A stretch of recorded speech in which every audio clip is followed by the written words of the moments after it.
Hello students, welcome to our channel. Number system topic पर ये मेरी सेकंड वीडियो है। फर्स्ट वीडियो में मैंने आपको नंबर्स के बारे में बताया था। आज हम रैशनल एंड इरेशनल नंबर्स के बारे में डिटेल से स्टडी करेंगे। सो टाइम वेस्ट ना करते हुए लेट्स स्टार्ट द वीडियो। तो सबसे पहले रैशनल नंबर्स, ये सभी को पता है कि रैशनल नंबर्स क्या होते हैं, जो पी बाय क्यू की फॉर्म में होंगे, where Q is not equal to zero, means denominator zero नहीं होना चाहिए। तो सबसे पहले इंटीजर्स है। इंटीजर्स क्या होते हैं, zero, greater than zero, up to infinity and less than zero up to infinity. ये सब क्या होंगे, रैशनल नंबर्स होंगे, क्योंकि जितने भी इंटीजर्स है उनको हम पी बाई क्यू की फॉर्म में लिख सकते हैं। तो सारे इंटीजर्स क्या होंगे, रैशनल नंबर्स होंगे। उसके बाद आते हैं परफेक्ट स्क्वायर रूट या फिर क्यूब रूट। जो परफेक्ट स्क्वायर रूट होगा और जो क्यूब रूट होगा वे भी क्या होंगे, रैशनल नंबर्स होंगे। जैसे √2 है, सॉरी √4 है, √9, cube root of 216 and so on. अब √4 है, √4 किसका स्क्वायर रूट होगा, 2 का। √9 ये किसका स्क्वायर रूट होगा, 3 का। क्यूब रूट ऑफ 216 ये किसका क्यूब रूट होगा, 6 का। यानी ये 2 का, ये स्क्वायर रूट, ये 3 का, क्यूब रूट ऑफ 216 इज 6 का। तो ये सभी भी क्या है, रैशनल नंबर्स है। यानी ये भी पी बाई क्यू की फॉर्म में लिख सकते हैं, 2/1, 3/1, 6/1। उसके बाद आता है फ्रैक्शनल फॉर्म। फ्रैक्शनल फॉर्म क्या होगी, जो भी न्यूमरेटर और डिनोमिनेटर की फॉर्म में होगी, यानी जो भी पी बाई क्यू की फॉर्म में है। जैसे 1/3 है, 9/17 है। लेकिन फ्रैक्शनल फॉर्म में क्या होता है, सिर्फ हम पॉजिटिव नंबर्स लेते हैं। जैसे 1/3, 9/17। फ्रैक्शनल हमेशा पॉजिटिव होती है, लेकिन जो रैशनल नंबर्स होंगे वो पॉजिटिव और नेगेटिव दोनों हो सकते हैं। यानी रैशनल नंबर्स अगर मैं लिखती हूँ -1/3, तो -1/3 भी क्या होगा, एक रैशनल नंबर्स होगा। अगर -9/17 लिखती हूँ तो -9/17 भी क्या होगा, एक रैशनल नंबर्स होगा। और जितनी भी फ्रैक्शनल फॉर्म होती है वे क्या होते हैं, रैशनल नंबर्स होंगे। उसके बाद आता है terminating and non terminating recurring. Mostly students को इसी में कन्फ्यूजन होता है कि टर्मिनेटिंग क्या है और नॉन टर्मिनेटिंग रिकरिंग क्या होता है। टर्मिनेटिंग वो होता है जो एक पॉइंट के बाद स्टॉप हो जाता है। जैसे कोई भी एग्जाम्पल है, सबसे पहले मैं टर्मिनेटिंग के बारे में बता देती हूँ। जैसे 1/2 है, तो 1/2 यानी 1 इज डिवाइडेड बाई 2, 26/5 या फिर 3/4। 26 को 5 से डिवाइड करेंगे तो क्या आएगा, 5.2। अब 3 को 4 से डिवाइड करेंगे तो क्या आएगा, 0.75। अब ये देखो 0.5 ये एक पॉइंट के बाद स्टॉप हो रहा है, यानी ये पूरी तरह से डिवाइड हो गया, आगे कोई नंबर रिपीट नहीं होगा।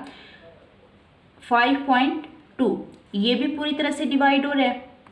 अब 0.75 ये भी यहाँ स्टॉप हो गया। यानी ऐसे नंबर्स जो एक पॉइंट के बाद स्टॉप हो जाते हैं, जो पूरी तरह से डिवाइड होंगे, वे नंबर्स क्या होंगे, वे टर्मिनेटिंग नंबर्स होंगे। उसके बाद आते हैं नॉन टर्मिनेटिंग रिकरिंग नंबर्स। तो नॉन टर्मिनेटिंग नंबर्स क्या होते हैं, फॉर एग्जाम्पल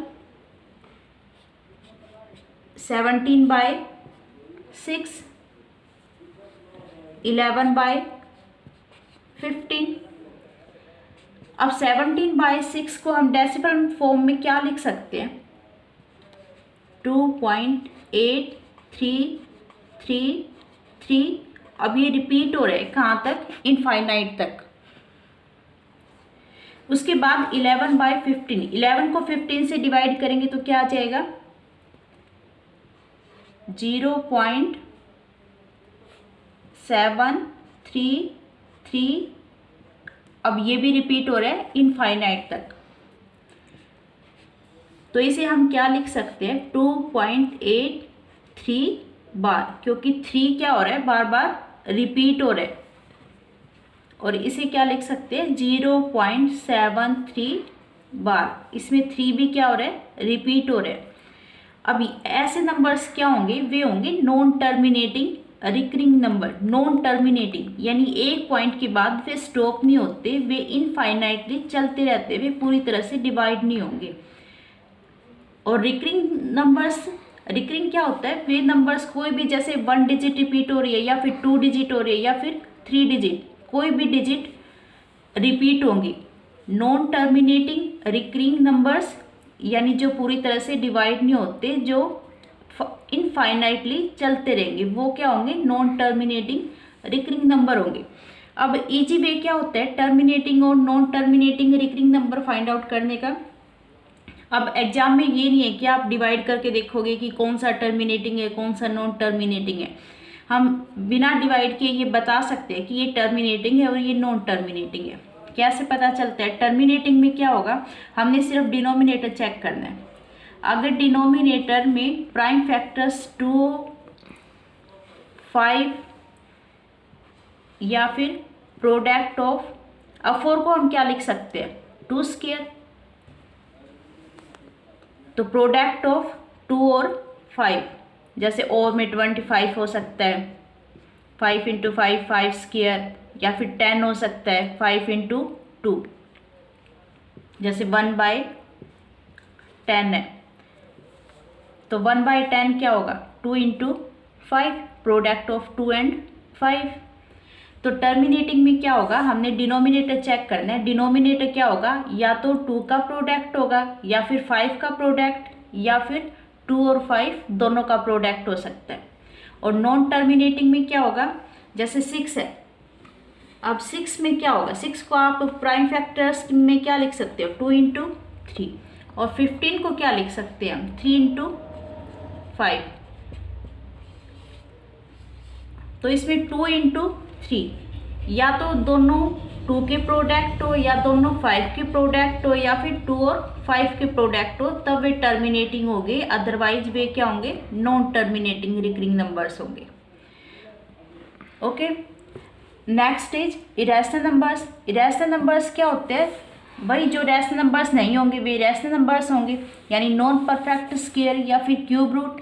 अब जैसे स्क्वायर 2 है, स्क्वायर 2 की वैल्यू क्या होगी, स्क्वायर 2 की वैल्यू होती है 1.142135, ये इनफाइनाइटली चलती रहेगी।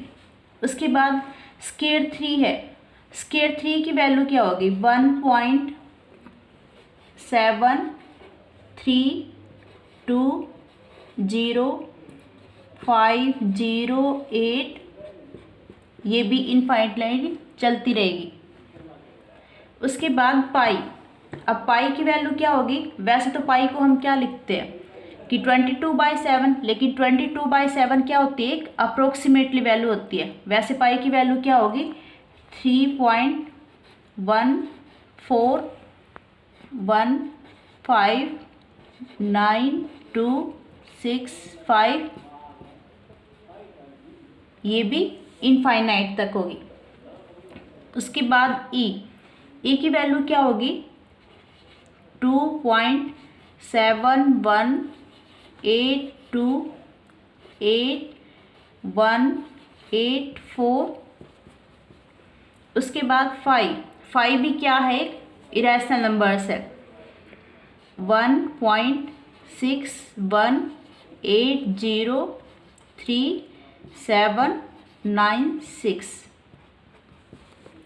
अब मोस्टली कंफ्यूजन हमें पाई में रहती है। अगर क्वेश्चन में ये पूछा जाए कि 22/7 क्या है, तो 22/7 क्या है, ये तो p/q की फॉर्म है, तो 22/7 क्या होगा, एक रैशनल नंबर होगा। लेकिन अगर ये पूछा जाए कि पाई क्या है, रैशनल है या इरेशनल है, तो पाई क्या होगा, इरेशनल नंबर्स होगा। Okay students, that's all about today's class. आपको वीडियो कैसे लगी मुझे कमेंट बॉक्स में अपना फीडबैक ज़रूर दें। नेक्स्ट वीडियो देखने के लिए और मेरे साथ बने रहने के लिए प्लीज़ चैनल को सब्सक्राइब करें। Thanks for watching.